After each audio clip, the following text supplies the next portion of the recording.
রাজারহাটে আমজনতা উন্নয়ন পার্টির হেড অফিসে তৃণমূল দ্বারা ভাঙচুর হলে অভিষেক ব্যানার্জিকে মুর্শিদাবাদে ঢুকতে না দেওয়ার হুমকি, হেলিকপ্টার নামবে আর উড়বে না। 188 সিটে প্রার্থীদের নামের তালিকা প্রকাশ, 5 জন ওয়েটিং, এর মধ্যে 10টা সিট ছেড়েছে AIMIMকে। লক্ষ্মীর ভান্ডার না পাল্টে 3500 টাকা সব মহিলাকে দেওয়ার প্রতিশ্রুতি। রেজিনগর থেকে 50,000 আর নওদাস সিটে 30,000 ভোটে জেতার দাবি। সরকার গঠন করার দাবি হুমায়ুনের। আজকে প্রাইমারি স্কুলে কোনো শিক্ষকও নাই, ছাত্রও নেই, সব বেসরকারি স্কুলে পড়াতে হচ্ছে।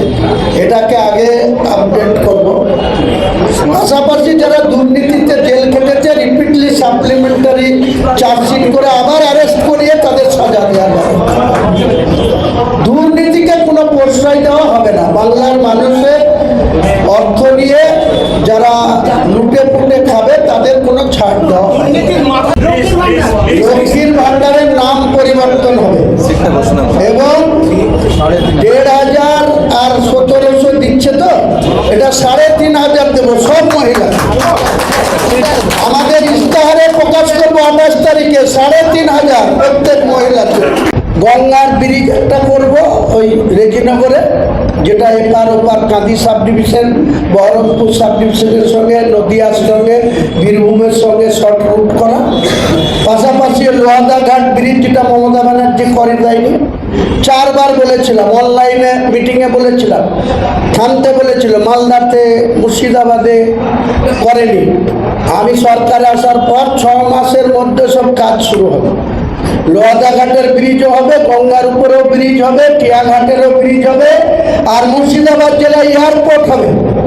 মুর্শিদাবাদ জেলায় এই 5 বছরের টার্মের মধ্যেই এয়ারপোর্ট করে দেখার সম্মান দেখে নেবেন। চ্যালেঞ্জ 296টা সিটে কংগ্রেস লড়ার মতো ক্ষমতা কিন্তু নেই।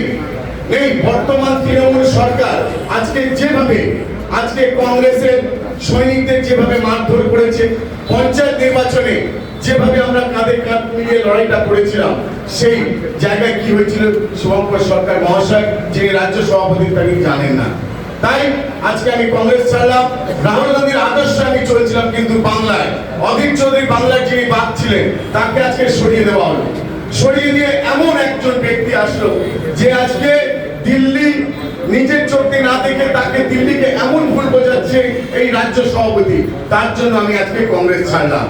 আজকে আমজনতা পার্টি একমাত্র এই পার্টি আমি দেখলাম, আমার দাদা, শ্রদ্ধেয় দাদা এই রায়হাট থানার আইসি ছিলেন, বাগড়িয়াটি আইসি ছিলেন, এয়ারপোর্ট এসিপি ছিলেন। আমি ওনাকে নিয়ে কংগ্রেসের শুভঙ্কর সরকার রাজ্য সভাপতির কাছে নিয়ে গেছিলাম।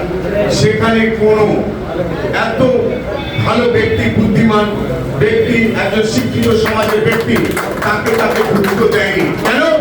একজন আইপিএস অফিসার মতন যদি কংগ্রেস এই মুহূর্তে বাংলায় যদি করে, দিদির ছাতা হারিয়ে যাবে, মমতা দিদির ছাতা হারিয়ে যাবে, তাহলে এই রাজ্য সভাপতি কোথায় যাবে? যিনি কংগ্রেসের সভাপতি, ওনাকে কোনো গুরুত্ব দেওয়া হয়নি।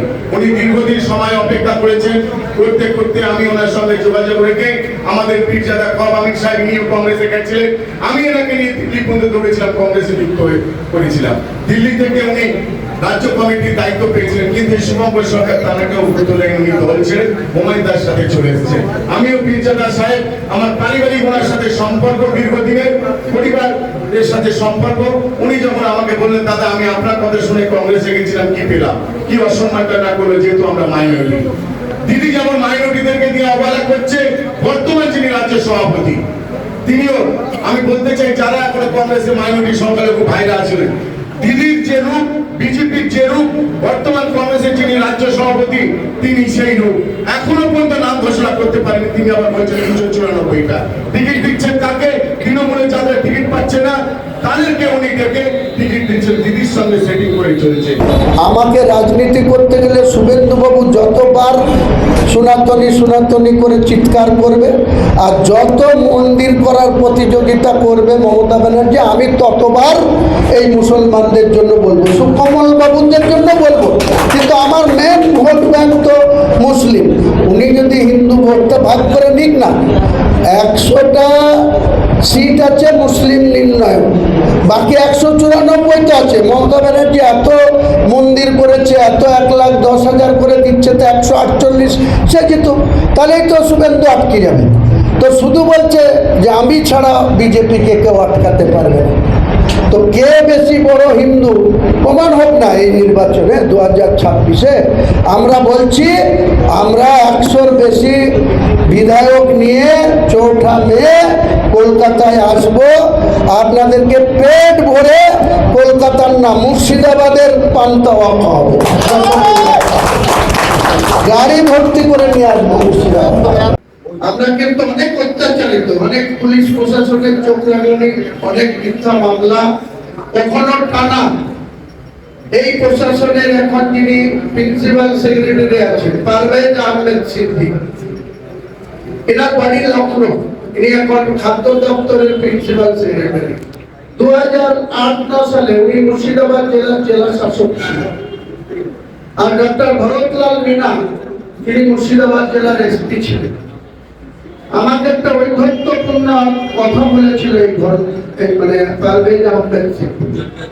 একই জায়গায় যখন আমি 31 জনের দলনেতা জেলা পরিষদের leader of the opposition Murshidabad জেলা পরিষদ, আর একটা মাত্র সিট বেশি পেয়ে প্রাইমারি স্কুলের একজন শিক্ষিকা পূর্ণিমা দাস তিনি সভাধিপতি, তিনি যখন হলে ঢুকছেন সার্কিট হাউসে তখন উনি তাকে উঠে দাঁড়িয়ে সম্মান দিচ্ছেন। একই জায়গায় আমি একটা সিট কমার জন্য কম পাওয়ার জন্য আমি যখন leader of the opposition Murshidabad জেলা পরিষদের 63টা সিট ছিল তখন, আজকে 78টা হয়েছে। 63-র মধ্যে সিপিএম 27, আরএসপি 5, 32, আর আমরা সরাসরি কংগ্রেসের 31। আমি 31 জনের দলনেতা। আমাকে বলছে গেট আউট ফ্রম চেম্বার। আমি পোশাক চড় মেরেছিলাম এই আইএসএ। সেই চড় মারার জন্য আমাকে সেখান থেকেই এসপি ভরতলাল মিনাকে ডেকে আমাকে অ্যারেস্ট করে দেওয়া হয়েছিল। অ্যারেস্ট করে এমন ভাবে আমাকে কোর্টে ফরওয়ার্ড করা হয়েছিল যেন আমি মাওবাদী নেতা। 13টা নন অ্যাভেলেবল সেকশন দিয়ে আমাকে কোর্টে ফরওয়ার্ড করা হয়েছিল। দিনটা ছিল 25শে মার্চ 2009। অ্যারেস্ট হয়ে যাওয়ার পর 26 তারিখে যখন কোর্টে ফরওয়ার্ড করলো, আমি টানা সেই সময় লোকসভা ভোট চলেছিল, আমাকে জেলের মধ্যে থাকতে হয়েছিল। আমি একটা হাইকোর্টের দুবার, এই যে আমাদের সুপ্রিম কোর্টের বিচারপতি গড়িয়ায় বাড়ি, তখন ওনার গড়িয়ার বাড়িতে ওনার মাত্র 7,000 টাকা ফিজ ছিল, আর শেখর বাসুদ ছিল 60,000। এই 67,000 টাকা ফিজ পাঠিয়ে আমি বেল করার জন্য চেষ্টা করেছিলাম হাইকোর্ট থেকে। হাইকোর্টের ডিপি রায় আর কল্যাণ জ্যোতিষের ফ্রেন্ড আমাকে সেদিন বেল দেয়নি, বলেছিল যে একটা আইএসএফ গায়ে যে হাত দিয়েছে সে যদি এখন নির্বাচনের আগে জামিন পায় তাহলে ওখানে law and order problem create করবে মুর্শিদাবাদ। উনি কত বড় বাপের বেটা, 2026-এ ওনার পিসি ক্ষমতাচ্যুত হবে, তারপরে 29-এ ওনাকে বলেন 1 লাখ ভোটে জিতে দেখাতে বলেন, তারপরে দেখবো উনি কত বড় বাহাদুর। এখন পিসির দৌলতে বাংলায় একটা কথা যেটা আপনাদের সমাজে বলা যাবে না, বুঝলেন তো, কিসের কারণ দৌলতে কেউ পাটকে বাড়ি রাখে, তো এ হচ্ছে পিসির দৌলতে সব করে বেরিয়েছে। তো 2029-এ ওকে বলেন ডায়মন্ড হাবড়াকে কন্টেস্ট করে 1 লাখ ভোটে জিততে বলেন, তাহলে বলবো হ্যাঁ খুব জবরদস্ত নেতা, ওকে